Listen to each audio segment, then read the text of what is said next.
Good afternoon, everyone. My name is Therese Trump, Executive Director of Speech First, and this is Well Said, a new biweekly series of interviews with policy experts, commentators, activists, professors, and students on various issues regarding higher education, free speech, and American culture and policy. We also now are on a podcast, so feel free to download us on Apple, Spotify, and Anchor. Listen anytime. Feel free to share the video, feel free to share the podcast, and give us a 5-star rating.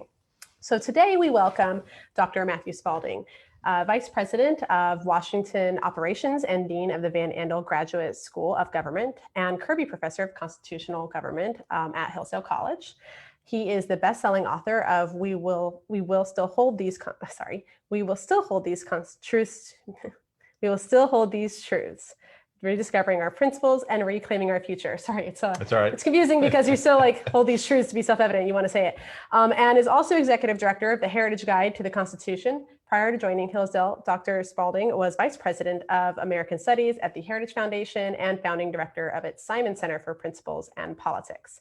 He is a fellow at the Claremont Institute for the Study of Statesmanship and Political Philosophy and serves on the board of the Steamboat Institute and the Philadelphia Society. Recently, Dr. Spalding took leave from Hillsdale College when he was appointed executive director of President Trump's advisory 1776 Commission, which produced the 1776 report. So before we get started, I wanted to say this is actually kind of a special Independence Day themed topic. I thought that, talking about American culture and American history was appropriate, seeing how Independence Day is coming up. But also that's why we're doing it a little earlier, just to give us time to get on our weekend trips. Just so you know, typically we hold these at Thursdays at 12 p.m. Also, one reason that made me kind of start to want to go into the direction of asking this question of what is American culture and does it actually exist is because lately we've been covering a lot of topics on this podcast and on the show around free speech. One episode focused recently on a UK law and that kind of highlighted the differences between UK and US culture on free speech. And I also recently saw an article from a professor in Ireland, actually, who was accusing free speech of being racist and that criticizing us for enforcing it as authoritarian. So it got to me thinking about the uniqueness of free speech in America and how it's taken for granted, and how many Americans don't realize that most other countries have actually exceptions to free speech written in their constitutions. For example, in Ireland's constitution, free speech is subject to public order and morality. Canada says its rights and freedoms are subject to reasonable limits prescribed by law. France says free speech is one of the most precious rights of man, except when it's tantamount to the abuse of the liberty in the cases determined by law. And Germany says these rights shall find their limits in provisions of general laws, in provisions of the protection of young persons, and in the right to personal honor. The US Constitution says Congress shall make no law abridging the freedom of speech. So this got me thinking, hence the purpose of this interview. Our American understanding of free speech is very much a part of our culture. And not only is this something that we don't often recognize or acknowledge, but the mere fact that we even have a culture of our own as Americans is often denied. So basically, we oftentimes, when we do talk about culture in America, it's dressed up as diversity or something that encompasses different cultures from other countries around the world, and that's something that we should take pride in, and that's what American culture is. But I want to know if there's actually if American culture exists on its own without the other countries' cultures. Additionally, we've also seen, and I'm sure you're more familiar with this, obviously because of the 1776 Commission, kind of the reason that was all put together, is there's also attacks on American culture because it's being reduced more recently to slavery and racism. So before we start talking about what America's culture looks like, can we actually jump into what is culture? And how should we define it? Because I think a lot of the reasons there's differences in opinions is because there's just different definitions of what culture actually is. Sure. Well, first of all, it sounds like a great series you're doing. Good for you. And it's very appropriate to talk about this subject at this time. And this is always these kinds of occasions which remind us to think about American history, culture, but other holidays and things are good occasions to at least back up for a moment and think some of these things through. This is a great time in America going through a lot of heated debates on a lot of things, for us to kind of take a step back sometimes and think about the roots of some of our ideas. And you raised a lot of things, a lot of questions Yes. there. This could be several discussions. Yes. But I guess I would begin by thinking about it. Think about it this way: this argument about American exceptionalism, the claim somehow America is different, right, as opposed to other nations. How do we make sense of that? Every nation has a history. Every nation has a culture, in that sense of the word. It has its own language, perhaps its own religious roots, its own geography, its own place, its own communities. All of those things are very important. That's what defines nations. I mean, if you go back to even classical thinking, right? The idea of the city, the regime, right? People come together for various reasons. Exactly. Most of those reasons are perfectly legit. Not all of them are, right? There might be bad reasons to become, a Nazi regime or something, I suppose. But they generally come together for something. Well, those things for which they come together come in a variety of forms. Not all of which, almost all of which are a part of culture, but don't necessarily define culture exclusively. So, for instance, in the ancient world, people came together for specifically religious reasons. That is, they were established religious states in the ancient world. Actually, if you were an Athenian, you had the Athenian gods. Right? It was all the same thing. Right. That was the ancient culture. Yeah. In the modern view, modern history, these things are kind of divided up a little bit. Culture nowadays, it's best to think of it in terms of, say, culture, tradition, ways, if you will. And those differ from country to country, right? The way French community works is not necessarily the way of Russian community or American community. Right. There are certain things that are natural for human beings, however, which I would say there are commonalities, but we differ. Right. Our traditions, our history, all those. That's really what today we think of as culture. What I would suggest, there's a different way to think about it as well, in which America especially is very unique and different, which is this question of political culture. Right. Which is, we ask the question, what is that makes America a nation? Right. Well, we do have a particular history. We have a particular set of traditions. We have certain geographical existence.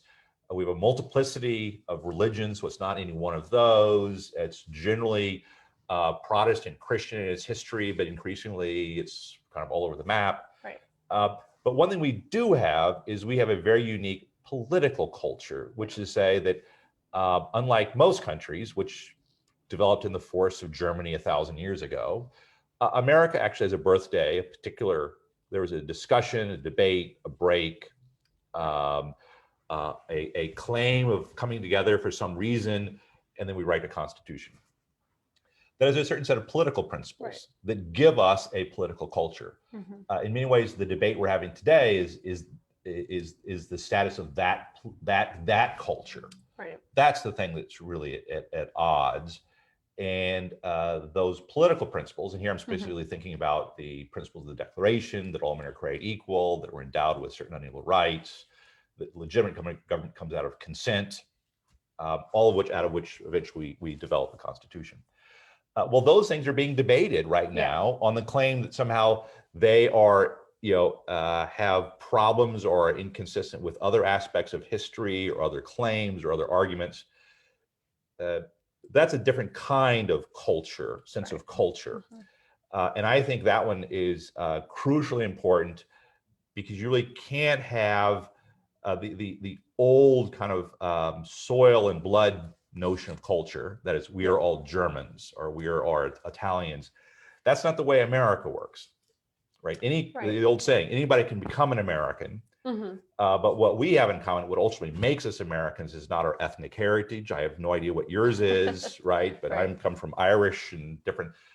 That's not what makes you American. What makes you American is that we come together and accept a political culture that all are created equal, they're all equal before the law, they have equal rights, and we are to secure them together as a self-governing people.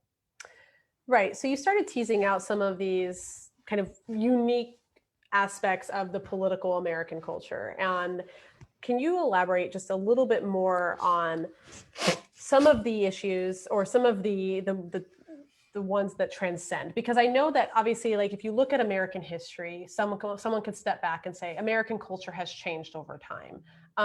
But what are the important factors? And you mentioned some of them already. It's like that actually transcend time. And is this what makes up the actual culture, or are we still also looking at kind of the stuff that moved forward and how we've changed? Is that also part of our culture and that openness to change? So that's a great question too. I mean, I tell my students this when we study history. This is a problem in studying history, is that we sit here and we know what happened. We tend to look at history backwards. Right. That is, we want to see we are appalled by, to take the issue of one of the great issues of our history, that's a bad aspect of our history, that dominates our thinking today about slavery. We look back, we see we see the existence of slavery, therefore history is bad. Right. And we all know this. That's kind of backwards. What drives history, in its best parts and its worst parts, right? History is flaws and mistakes and warts, but also great ennobling aspects of human creativity and productivity and accomplishment. What drives history is to look back and see what people were trying to accomplish and seeing where they succeeded and failed. Which is what drives history are not the mistakes of history, but what drives history are principles. And then the question is whether you live up to them or don't live up to them. Right. So to properly understand it in the sense of political culture that I've laid out is that when America, it's this principle that all men are created equal. Yeah. Think of that as a unchanging principle. We said this is self-evident. Right. We are dedicated to this proposition. I think that's a great, noble, uplifting, true principle. Right. Have we always lived up to it? No. Right? Are we living up to it right now? No. Right? We're always becoming. We're always in a process of getting better. But that's a different way of looking at history and culture. Culture changes, politics, a million things have changed. Right? We have washing machines today, right? Think of the cultural effect of that. We have fast food, right? We don't have to live by the fireplace anymore. But that kind of change, which is human, is different from saying that there's a permanent principle that we as human beings know to be true, right? We are equally human beings. I can't by right rule you. You by right can't rule me. Right. Saying that and then saying, okay, how's that working out? Right. Yeah. That gives you look at your history very differently. You look at your culture. So you can have culture changing. Right.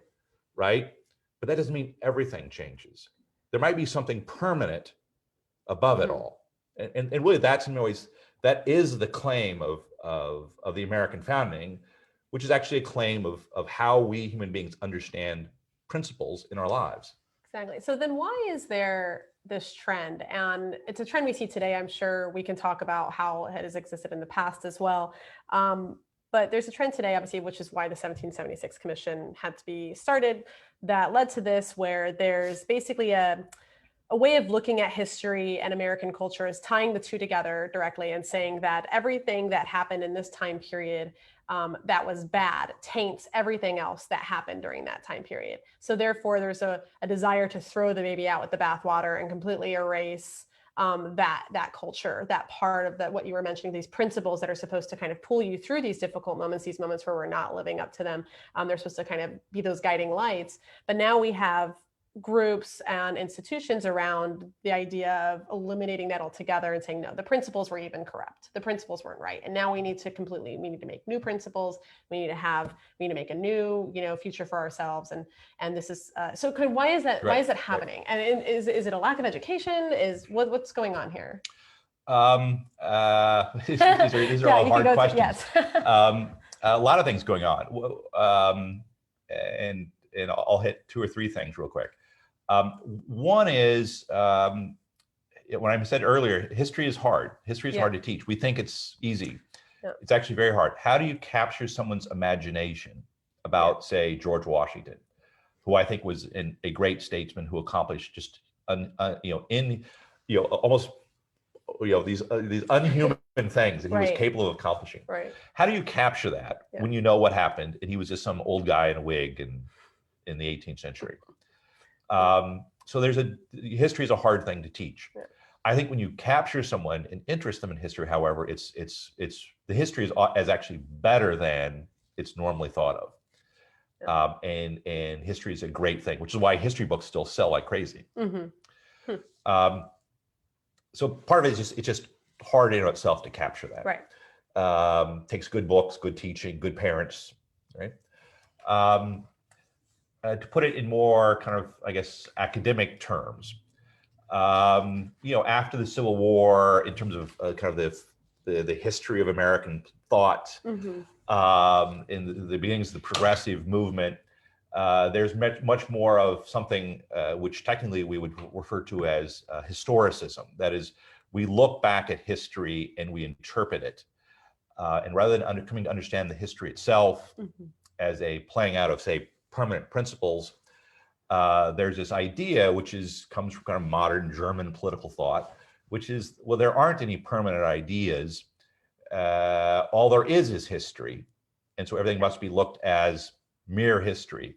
So the founding becomes merely quaint 18th century ideas, which are going to be improved by good 19th century ideas and then 20th century ideas. So it's kind of this evolution of historical thought, and that just changes how you look at all these things. Right. Yeah. And then the third point I'd make, which has only become, I think, it's become apparent now with this whole 1619, 1776 debate, which is we're increasingly not debating history at all. This is not, we fool ourselves to think that, oh, this is actually some sort of sophisticated debate between 1619 and 1776. It really isn't. It's an attack on history itself. In favor of merely fighting current political battles. History really becomes merely a tool. This is not an attempt to really find out what is the actual history of the rise, spread, and fall of slavery in America and its role in American politics. If that were the case, I would be like, I'm all for it. That's what we should be teaching and learning about, because the story it tells is actually one of the existence of slavery, the principles of the Declaration, defeating slavery, giving rise to abolitionism, and the equality of all people. That's how Martin Luther King looked at it. But that's not what we're talking about. It really is this is just a current hard political debate about things right now. And it's not a historical debate. Yeah, I hadn't thought about that. They're actually using history as just another tool to essentially win political arguments. And this is something that kind of opens up a number of doors. Like, what else are they willing to use as tools to win political arguments? If they're willing to use history itself and rewrite that, and then we have the other issue of free speech. They're doing the same thing with language. Think about the first 2 things I mentioned, right? If you've already accepted philosophically that history really can't teach us anything, because 18th century, there's nothing we can learn from the 18th century, let alone the 5th century BC or whatever. If you accepted that philosophically, and you think history is boring anyway, why not? Yeah. I mean, it's only, what's the difference between thousands of just a couple hundred years at the end of the day, if you're just disregarding. That's right. Whereas the older view of history, which I think is actually the accurate view of history, given how how we work, is that no, there are actually lots of things we can learn from history, how not to do things, how to do things, examples of great and noble actions, noble defeats, victories, losses, tragedies. I mean, when you think about poetry and history are human attempts to try to actually capture those things for us to learn from. That's not what we're debating here. I think we're setting all that aside in favor of, no, what we're fighting about right now is how how to use history as a tool to bring about certain political changes. Yes. So on some of the examples that you've mentioned with looking at other cultures' histories and kind of learning from them and pulling from them, why is there, just in my generation, I've noticed there's a trend where it's actually, people are much more interested in other cultures' histories, in other countries' cultures, more specifically, than they are in kind of America's culture. That rather than kind of look in their own backyard and kind of be intrigued and intellectually stimulated by all of these questions that the founders asked themselves when they were like, well, let's start our own country where we have all of these freedoms and rights that we're naturally, that are inherent to us. Rather than kind of learning about that, it's almost like there's a sense of arrogance in that we were born here, we kind of know everything there is to know. And actually what's more interesting is this this person that I know from Guatemala, and they're Guatemalan people, and they start to kind of, right, you get more interested or fascinated by other countries and other people and other cultures, and there's nothing wrong with that, but it's almost like there's a preference for that over learning about American culture. It's good point. Although I have to, I live here in the Washington D.C. area, yeah, and we have kids, and it is true. You get, it's like, we drive by these monuments every day, but you don't necessarily strike. Right. So there's a certain sense that. And this is always true, right? Americans always kind of forget about their own history, yeah, and they have to be reminded of it.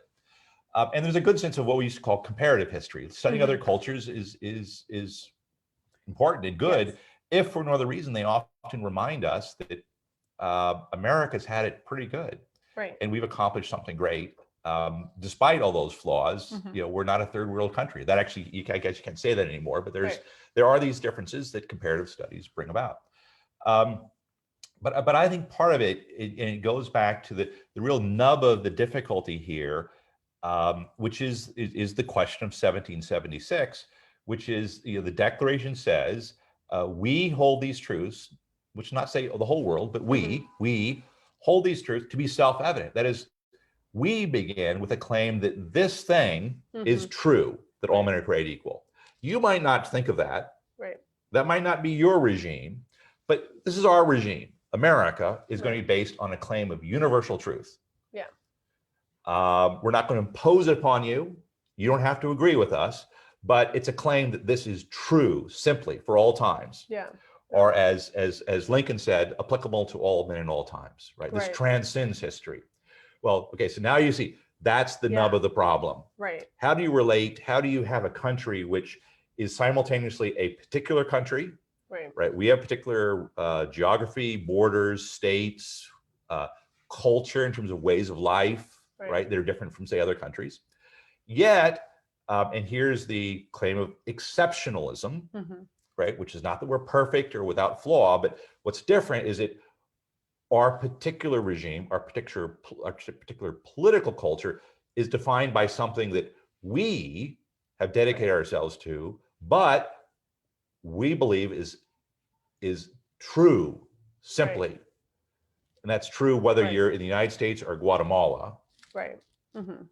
There's a relationship between some sort of philosophical principle and actual nation. And that's historic. That's always been, whether it's Jefferson or Lincoln and slavery, or what do we do in the world or foreign policy. That interaction between a claim of permanent principle and a particular nation, which comes first, has always been a historical dynamic of America.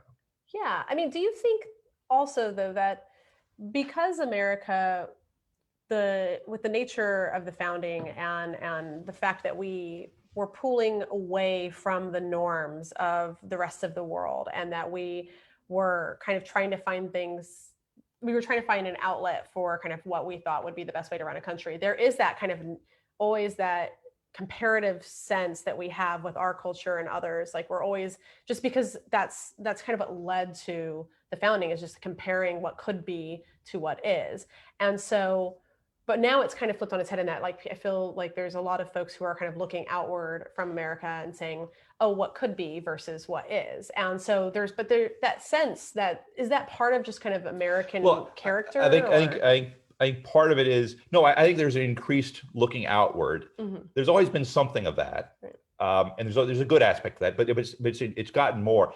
And I think part of that has to do with the idea that as philosophically much more of the culture, especially the elite academic and culture, has accepted this sense of or rejected a sense of kind of permanent historical claims. Right. If you don't believe in permanent truth, if you think that's all a bunch of poppycock at the time of the founding and quaint 18th century ideas, then why look inward? Yeah. And especially if we now say that, well, that history is just deeply flawed, if not systemically flawed. Right. You're going to move and start looking more elsewhere. And the problem with that is that you're not saying the country doesn't have its flaws or imperfections. And slavery was clearly a barbaric sin, as Lincoln said, right? But it was overcome. Right. Why was it overcome? It was overcome because the nation was dedicated to a principle that overcame it. Right. Yeah. Right? But if you've learned not to look at your history that way anymore, you're looking elsewhere, but you're looking elsewhere, not knowing what you're looking for. Right. Yes, and there's this kind of like, and that's the tragic thing about it, which is the claim of liberalism that we should treat all people better and equally and uplift the poor and help people and give everyone up. That's the founding. Right. Right. That's what Martin Luther King said. Is that's the heart of the civil rights movement. It's the heart of the abolitionist movement. It's the heart of the women's suffrage. It's the heart of all these great movements were always turned back to the Declaration. Right. Right. And yet we're not doing that. Yeah, and so it seems as almost there's this endless search for a better society. There's a sense of restlessness in Americans. That's, I don't know. Do you think that is a permanent? Do you think that's part of our culture? Or is that part of our core as Americans? I think there's a good sense of restlessness, right? We're Americans. We're always like moving westward and doing all these things. Okay, that's fine. I'm okay with that. Yeah. And there's always a sense of there's nothing wrong with having an interest in. I'm really interested in Egyptian culture, right? These are fascinating aspects of history. There are other histories of the world that are, I have nothing wrong with that. But I think there's a more recent and more modern turn of, which at its heart is a rejection of the claims of their own country. And so as a result, they're looking elsewhere. And so there's a new sense of that I think is out there. I mean, part of it is there's also been a slightly different twist, but an added aspect to this, right? Yeah. With the decline of that idea of American principles, which meant self-government, right? Yeah. There's also been a rise in the 20th century of more what we use a lack of a better term for bureaucratic government, right? Kind of expertise and that kind of, that general idea of administrative expertise as a way of governing is not unique to America. You see that all over the world, especially in Western European countries and elsewhere. Yeah. And so as a result, there's kind of a certain internationalism, if that makes sense, of how we should rule. I see. Yes. That also pushes away from looking at our own experience. Yeah, yeah, and these desires to fit into some of these international institutions that do require one. That's right. We want to downplay, and so as a result, the claim of American exceptionalism is now seen as kind of being jingoistic. Yeah. There's a problem to that because what it suggests to me is they don't properly understand the claim. Right. Right. I mean, it's one thing for every country to be, we think our soccer team is the best in the world. Yeah. Right. And you like that about other countries, right? Germans support the German team. They're proud of their countrymen, right? But I think if in order to downplay that this claim, which somehow is seen to be this kind of brazen pride that tends towards some sort of nationalism, which is dangerous in the modern world. Right. But we're missing that America, over the long development of Western civilization, came to a realization of something that is simply true, and that even to this day, millions of people around the world and countries have emulated, not because America said so, but because there's a natural yearning in human beings to not be governed, but to live free and self-govern themselves, govern themselves. Yeah. And that's the principles of the Declaration of Independence too. Right. And so again, this push that somehow American exceptionalism is a bad idea, and well, there's Greek exceptionalism and there's this exceptionalism and French exceptionalism. Well, there isn't in the same way if you understand it properly. Right. You might disagree with the argument of the American founding and that principle, but to understand it properly, you have to see it as it's presented, which is that there's this idea that humans are equal, and so the divine monarchy in England, or German tribal rule, or whatever it might be, is somehow illegitimate. Right. That's either true or it's not true. Yes, and so there's this new, I guess this brings me to my next question, which focuses a little bit more on how long has this questioning of American culture been going on? Because we've talked about a lot of the trends that we're seeing today, which is with the 1619 Project and kind of this callback to slavery and racism in America.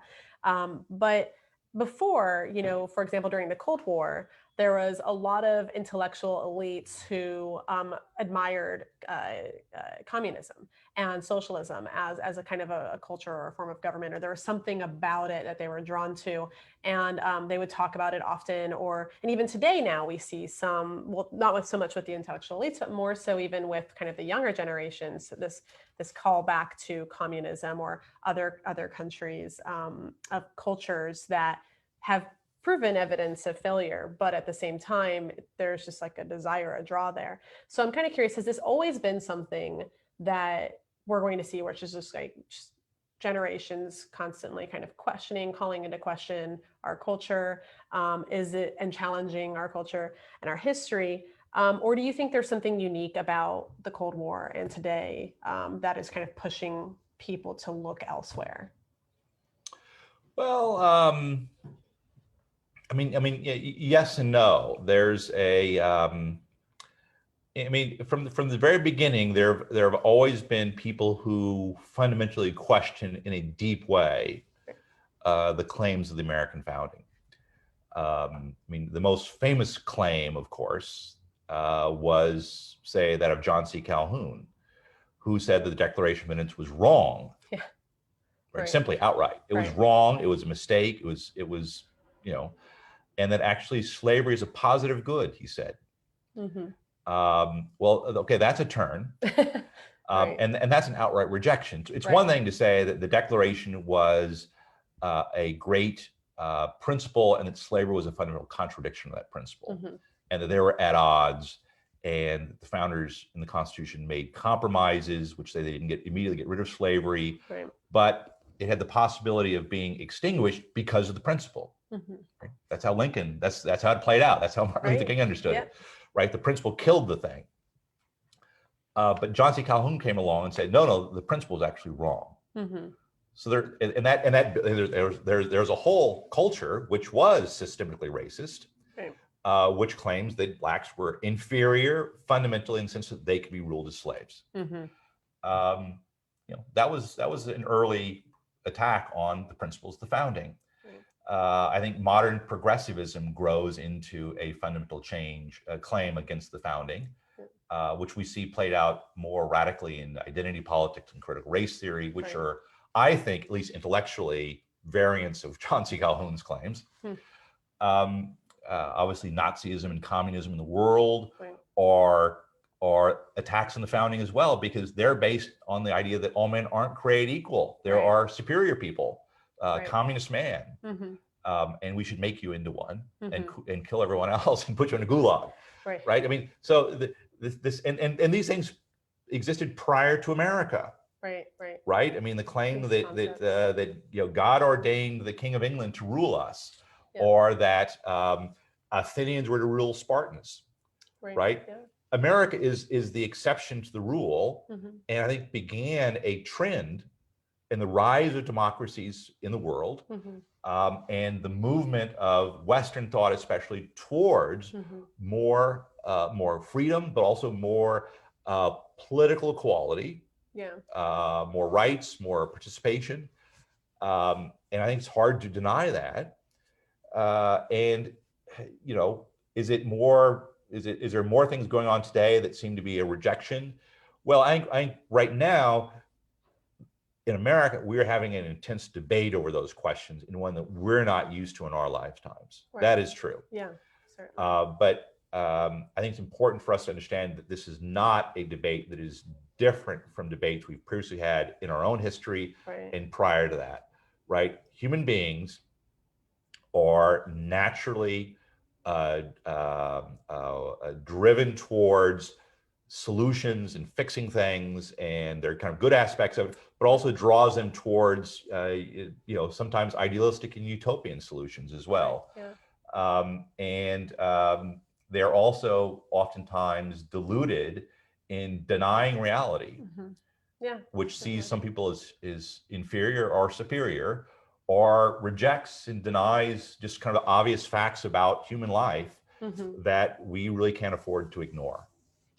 It's a longer answer. I don't know if that's... No, that definitely answers my question. But it also brings me to another one with the role of a lot of these intellectual elites, or just elites in general, folks kind of in the arts who are, you know, writing books and putting out, you know, music and movies and shows and everything that, you know, the average person is consuming information-wise.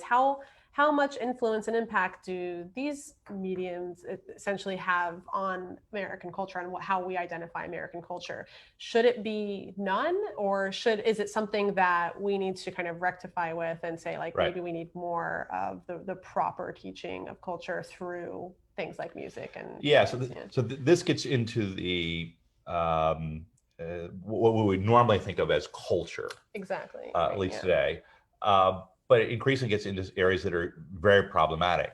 And here, I think today is a time in which there's increasingly a connection between what we traditionally think of as culture and our political culture. If for another reason, think of just a simple example, which is, you know, now the NFL, which is, I mean, if there's a sports is part of the American culture in the good old-fashioned sense. We like to watch games and sports. And we have our teams. But now that's all been politicized in a way. Why? Because politics, there's the questions of political culture, what it means to be created equal, what does this mean for politics, has now been politicized into our culture, and we're debating that as well.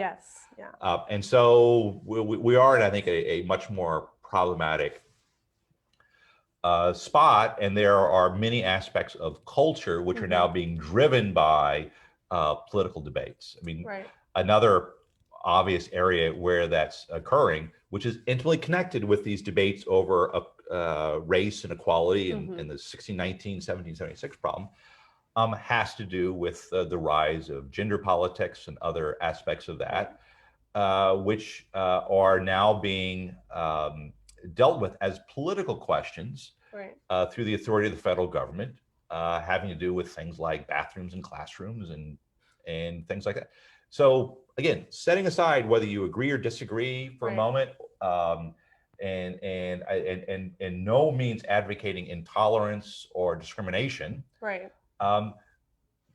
That is a particular idea of politics, which I think is inconsistent with our traditional political culture, affecting the general aspects of culture when it's getting down into, you know, movies, music, education, all of the above. And so I think that all these things are coming together in a way that, you know, they had all been kind of around the edges of the academy and here and there. But really, I think there's now a much more of a coalescence in which all these things are working together in a way that is, I think, very destructive. Absolutely. I mean, you've seen like in communist Russia, Nazi Germany, and China, these are countries that hijacked their cultural institutions in order to promulgate their ideas and their politics, essentially, which is, you know, controlling what, basically censoring what movies are going to be shown and what the scripts are going to say, what books are going to say, censoring books that are actually like kind of actually taking parts of books out in order to make sure that the right ideas are represented. And actually just, you know, it was all encompassing effort on those parts in those countries. And so it is disconcerting to see in some of our kind of art, kind of the arts and the fashion and the media and whatnot, be kind of hijacked by a political drive, because it makes you feel as if you're not really getting the full story of what American culture is. You're just getting kind of a piece of it. And I feel like a lot of Americans are picking up on that sense, and they're starting to question, and this is kind of what drives younger generations even to start to question American culture, not so much because they're questioning the political principles of American culture, but more so in that they feel like they're not getting everything, that there's something missing there, and they're just kind of searching for it. So I'm curious what your comments are on that. No, I think that's I think that's right. I mean, there's a I'm trying to think how I would start thinking that through. But take your question about free speech. The idea of free speech is an important aspect of America's political culture, because our culture generally, because it's an aspect of our political culture. But it begs the question, why is it an aspect of our political culture? Right. You have to understand that the claim that all men are created equal is something that we claim because of our the very nature of us being human beings. There's something about what it means to be human. Right. Our religious liberty, our be able to speak, to communicate, to write, to express our ideas, especially those things, in addition to property and other aspects, but those things especially, which are kind of the intellectual expressions of the mind, both intellectually and theologically, are just crucially important to a flourishing human being, which is at the core of this ultimately. Right. Those are now all, I think, questioned in a way they hadn't been in the past. What gives me hope, which not to be pessimistic. I mean, who knows what's going to happen? I have no idea how this is going to play out. But what gives me hope is, if you think about communist regimes or totalitarian regimes around the world, they have not done well. Yeah, exactly. Because they violate the essential qualities of what it means to be human. And if the founders were right about human nature, and I think they were and they are, if it is true that there's a yearning in the human soul to be fully human, to express yourself, to pursue ideas, to find the truths about the existence of God, which is the root of our religious life. If all those things if that's what it means to be human, that's human nature, then those reject that. What gives me hope for America is that despite observing all these things, increasingly telling people what they can and cannot say, and taking people down on Facebook and all these things, which we seem that's what communist countries do, which of course is true. But what's different here is that, and why history is so important, is that America has something else embedded in it that is not friendly to that direction. That is, they're moving against our history, which is, there's a recognition at the very beginning, right, when it says that all men are created equal. They're equally human in some way. They're equally human by nature, which say that America recognizes that there's something unique. And it must be protected and secured, these fundamental rights, and that we exist, and as a people, we've come together recognizing that fact. And so to deny that, first of all, is a violation of our history and the trend lines of everything that our history tells us. But it also is to deny something that is inherent in human nature. And so I think that's why this debate is so important. And this is also why so many other countries of the world, have looked to us, to America. Not because America is perfect, not because it's the only way to do things, but it's held forward a model that we can govern ourselves. We can have the rule of law. We can say that all men are created equal. We can make mistakes in getting there, but we move in the right direction. We can free slaves. We can give upward mobility. We can take in all these immigrants and make them Americans. I mean, it's a beautiful thing when you think about it. And the history of the Soviet Union or Nazi Germany, or increasingly, as is increasingly apparent in China, is not that. Right, exactly. And that seems to be a crystal clear, an obvious fact. Yeah, and speaking of China, so what is the danger then? If we're on the right track here in saying that culture in America is under attack, under threat, and in a way is weakening, that culture, I mean, that culture war that we have going on right now, that a lot of people call it. I mean, is this opening us up to threats, external threats? You know, our foreign enemies or competitors going to try to take advantage of the fact that America really doesn't fully understand its culture, or doesn't agree on it, or that there's a disintegration of it. And like you said, these principles are so vital and so important to America's not only survival, but just, you know, human flourishing in general. Will that lead to outside attack, or kind of like expose us then, that weakening, expose us to? Well, I mean, look, anytime a country, a people, a nation doubts its own meaning, right, it's a weakness, both in terms of external threats, but also internally as well, right? It's a softening, if you will. So we should think of external threats, and that was true in the 70s. It was true in throughout our history, right? Other nations are competitive, and that should always be on our radar. But having said that, I would remind us and encourage people to go back and read. Lincoln gave a famous speech called the Lyceum Address. Yes. And his point, which I think is true there, is at the end of the day, we will die by suicide, which is the internal thing is the more important thing. Right. External threats we can deal with. Right. We can defend against, in his day, the Napoleons. What is harder to defend against, and more important, is to maintain and perpetuate our own self-understanding. Right.